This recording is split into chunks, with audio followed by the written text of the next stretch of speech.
Thinking of investing, working, or starting a business in the cannabis industry?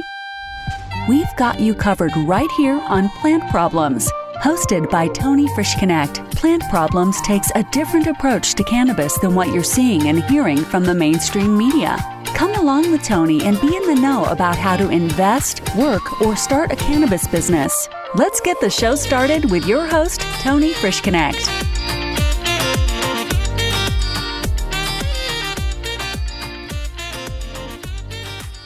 Hi, everyone, and welcome back to another episode of Plant Problems. I'm your host, Tony Frischknecht. What an incredible year for cannabis 2020 has been. I know you guys have been out there working very hard. You guys that are doing retail stores and the grows and trying to get your licensing. You know, I know that there's a majority of the industry is doing very well. I know there's some businesses that are having trouble right now trying to get going, and I feel for you guys. Keep working your tails off to make it happen. But I just want to point that out, that we have seen some record sales that have been happening recently across the U.S., and one of them I want to point out is, of course, my home state, Colorado.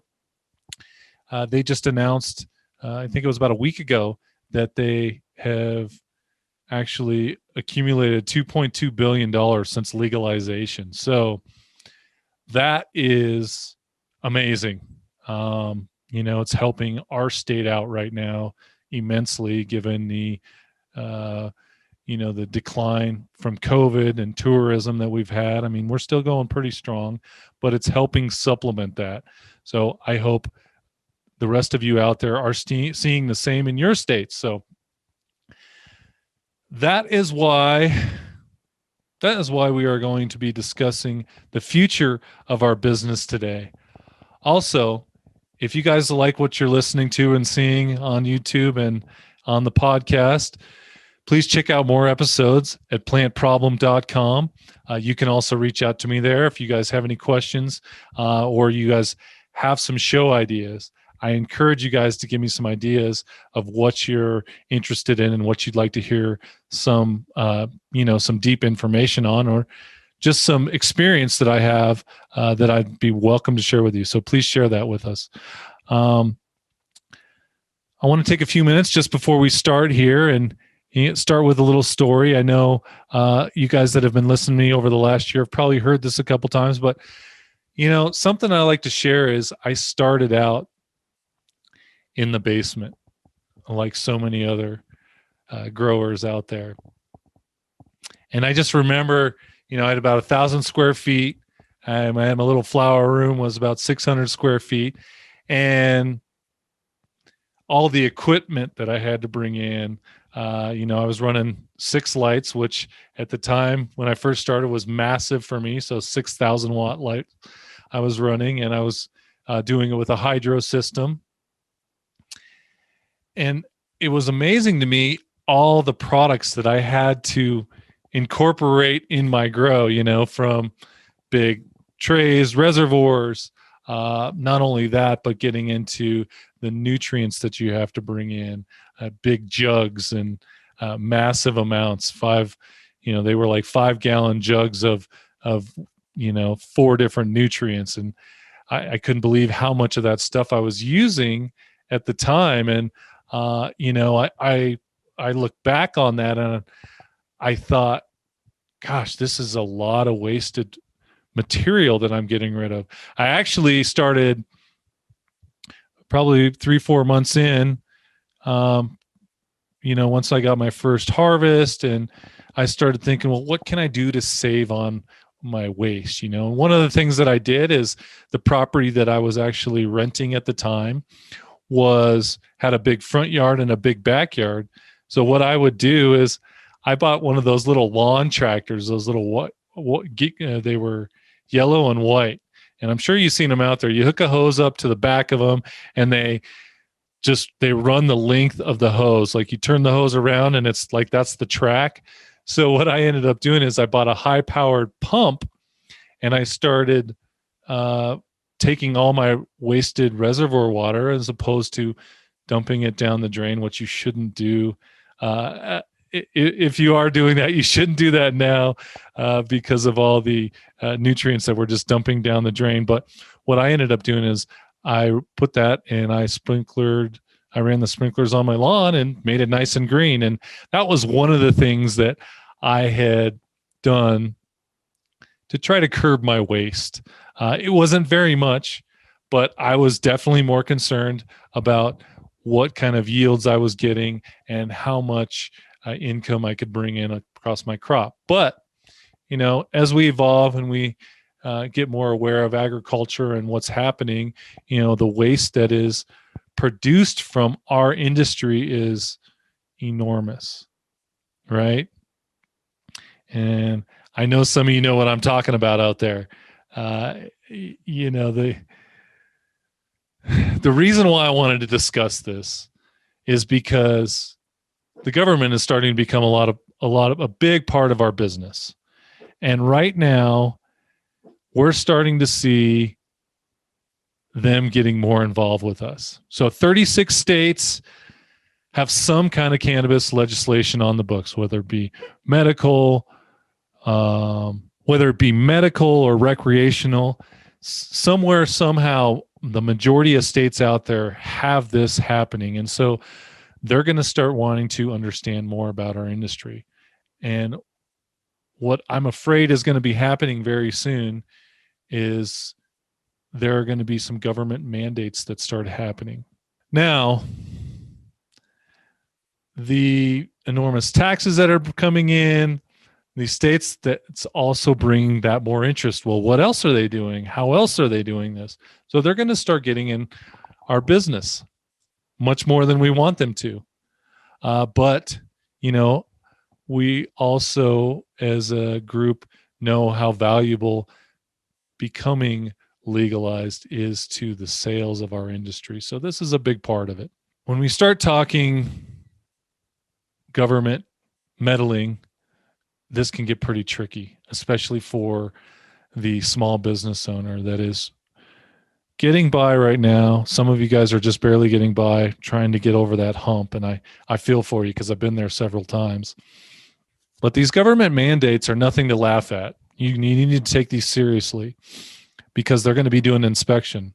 And today I want to share with you are a couple of things you can start setting up in place before you get told what to do.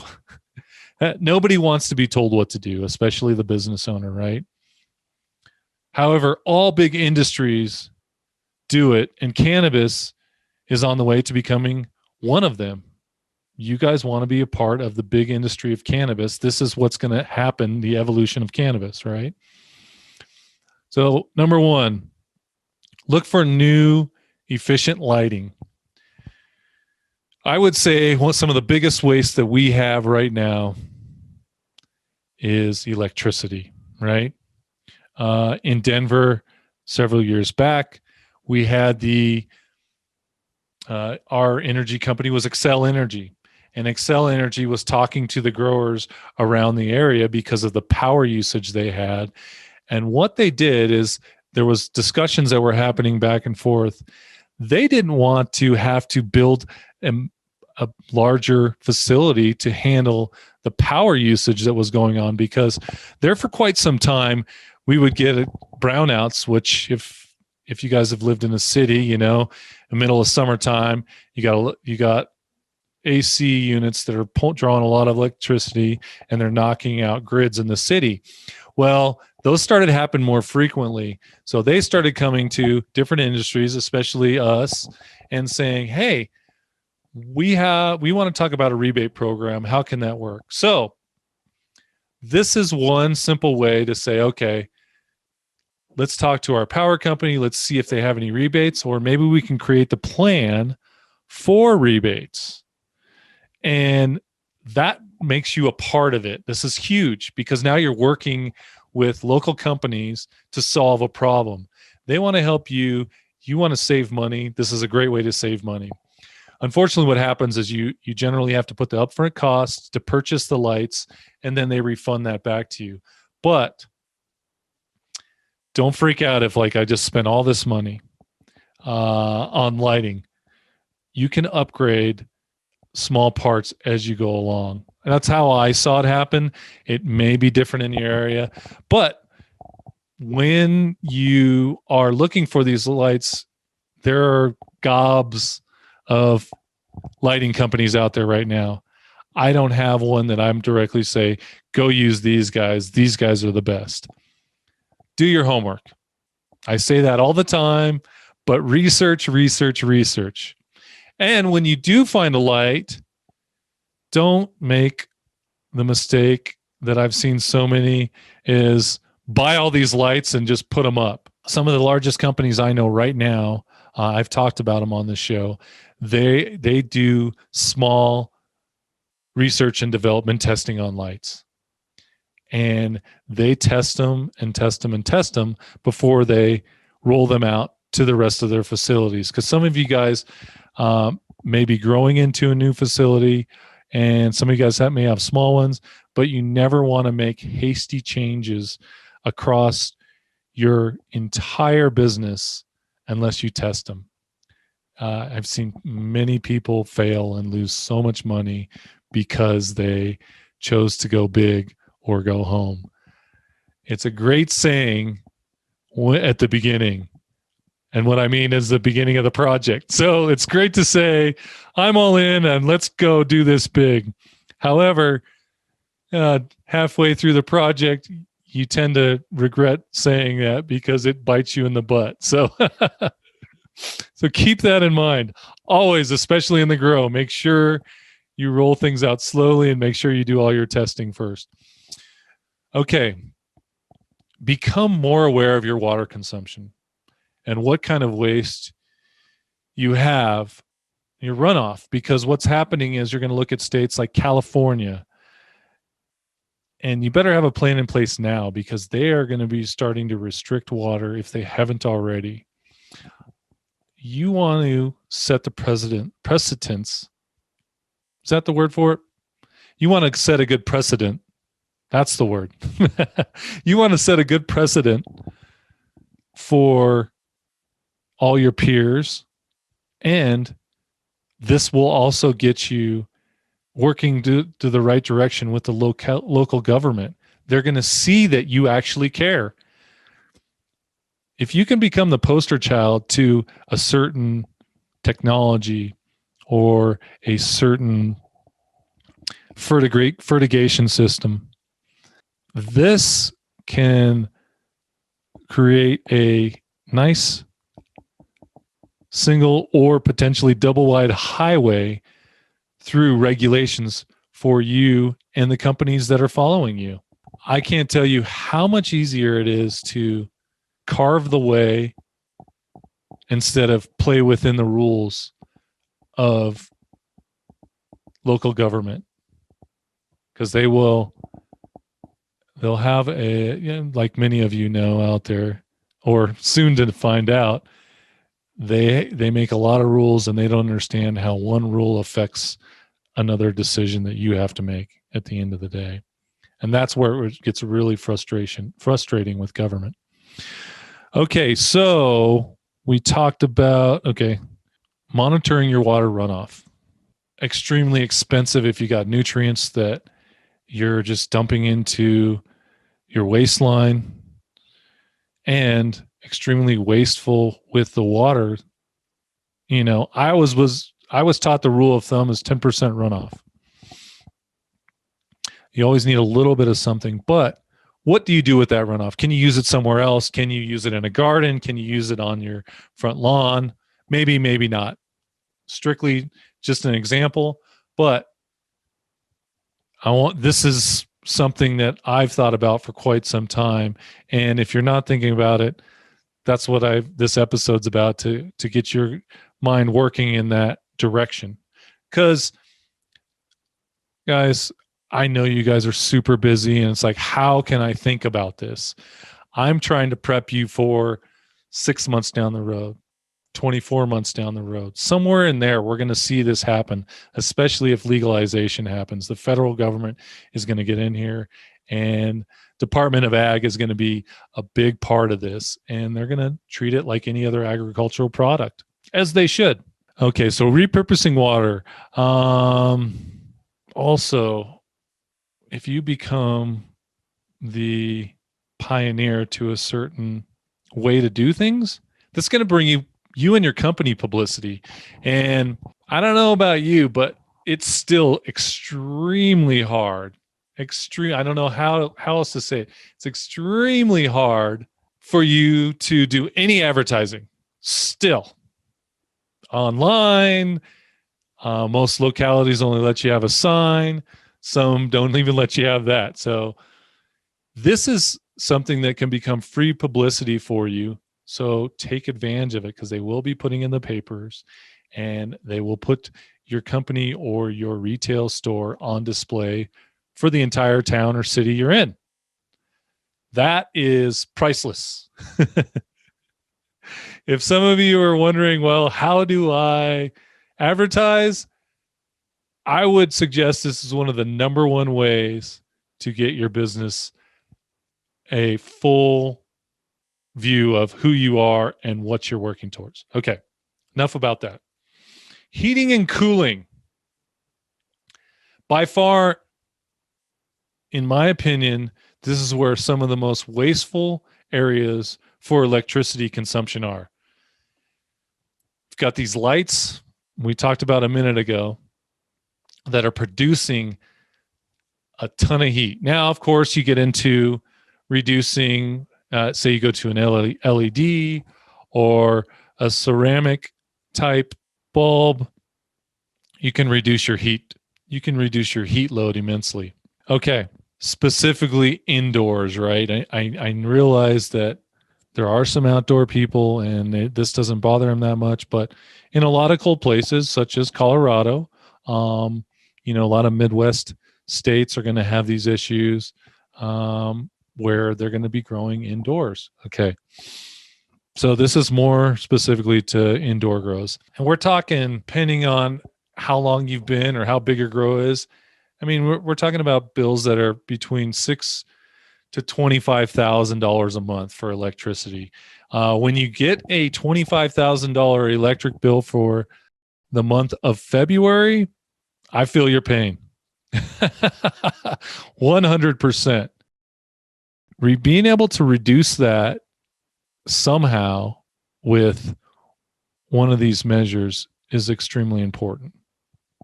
Again, be a pioneer for this lighting or this fertigation or this SOP, standard operating procedure, for watering. You can create that stuff and take that to the local government when you're going through licensing stuff. When you have people come visit you at your grow, this is what we do and this is why we do it. Have that stuff in place. Become the poster child. Okay. One of the biggest problems in many heating and air companies are they're not familiar with growing cannabis indoors or growing anything indoors. This is a huge problem too. They don't understand. They say they run load testing on all this heat, but they really don't get it. It's very rare that I find a company that hasn't done these for a little while, built out massive indoor grow houses, that truly understands their heat loads. Because 9 times out of 10, these companies are getting into it for the wrong reasons. They see the opportunity to make money, and they see the opportunity to take advantage of you because they know there's money in cannabis. You guys deal with it every day. I don't have to tell you. And the newbies, this is how it is. They see the profitability. They're going to charge you a lot. You kind of don't know what you're getting unless you go with an experienced company. So that can be a big savings for your power bill at the end of the month. So take some time and find a smart, experienced HVAC company or guy, whoever you deal with.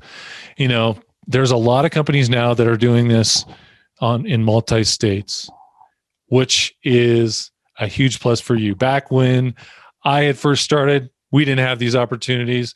It wasn't going to happen because guess what? We were the first ones doing this. So take advantage of not being the first to market. Doesn't always work out, but not being first to market in this area will save you a lot of time and headaches. The second biggest mistake, number 2, is location. The location of your grow can cost you so much money and you don't realize it. A lot of people want convenience on where it's at and your location to their home or location to their office, or this is a big mistake. If you're in an area that gets too hot or too cold, extreme temperatures, this is going to fluctuate your heating and air like no other, and you're going to just suck juice. And for those of you that are in newer markets, you still have fat margins in your cannabis and your flower that you're selling, but that's going to decrease. So you need to be ready for this compression that's going to happen. And if you're ready for it and you spend the money now while you have it coming in, you're going to be prepared for those $700 to $1,000 pounds. $700 to $1,000. Yes, guys. I said it. I know you're like, that's never going to happen here. I said the same thing. So this is coming from my experience. Now,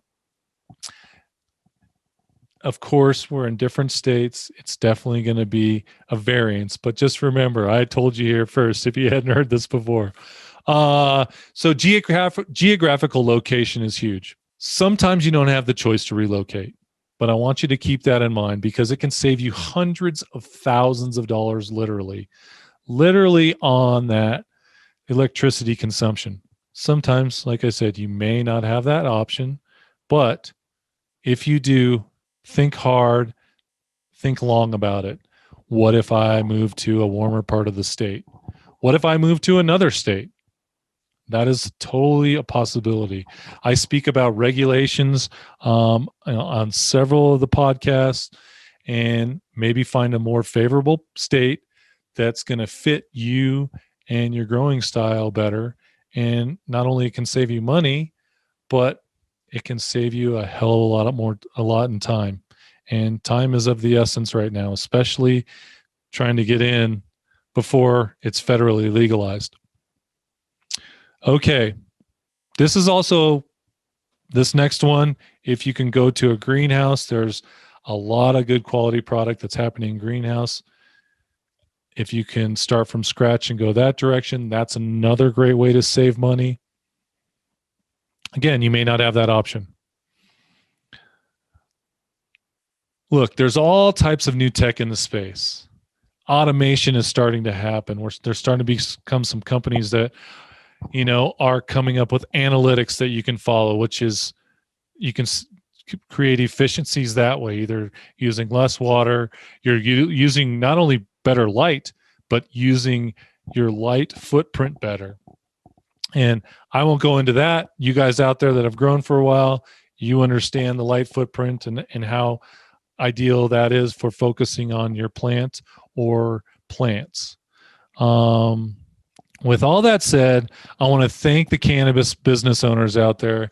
You guys have been struggling for quite some time, and the momentum is picking up. You are the reason why I get to share these thoughts with you and ideas. I have been there. However, you guys are, I believe, what is called Cannabis 2.0. You guys are stepping into that. We're starting to see some of that consolidation. And some of those guys out there, mom and pops, are starting to be able to expand. They're getting a larger footprint, or they're becoming part of a larger company, which is very cool, right? I mean, I know the dream was back then was, let's see if I can get bought up by pharma, right? Well, now it's kind of let's see who I can get bought up in large, big cannabis. Well, there's a couple companies that are starting to do that.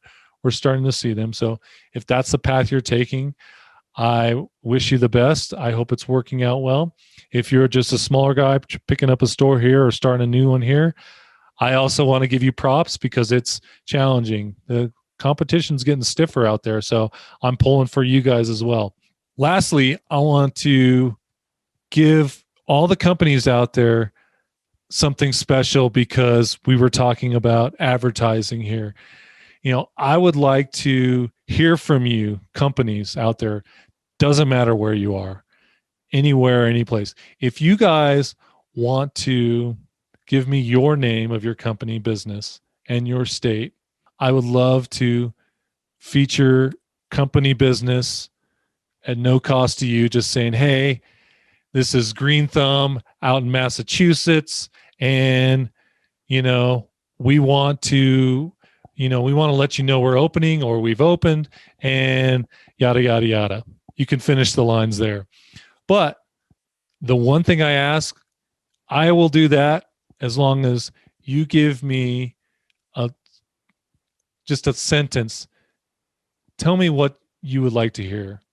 Give me a topic that you'd like to hear more about. Okay. This is a fantastic opportunity for you guys out there that can advertise. I'm opening it up to you. So please take me up on this offer. I promise you, no matter what, you can at least point people and say, look, I got an ad on here. We'll do, I'll feature you guys on one of the upcoming podcasts. Say, just like I said, Green Thumb out in Massachusetts, thanks so much for the topic. And then you can share that with people. You can share it on whatever one of your social media apps that you enjoy. You can share that episode. It'll have you in there. Free advertising for you. So please take me up on that offer and reach out to me at plantproblem.com or contact me on my social media as well. Would love to hear from you guys. I hope I gave you something interesting to take forward, especially for you busy guys out there. I hope this wasn't too long of an episode, but I will also be talking here in the future more about some of the efficiencies that can take place. There's some really cool conferences that are happening. I want to bring some of that information to you. Thank you so much for listening. I will see you guys next week here back at Plant Problems. Have a great day. You've just listened to another insightful episode of Plant Problems. If you like what you heard so far, don't forget to tell your friends and colleagues. For additional resources or to leave a review, head over to plantproblem.com. Join us again next week on Plant Problems with Tony Frischknecht. We look forward to having conversations with you as we go along this journey.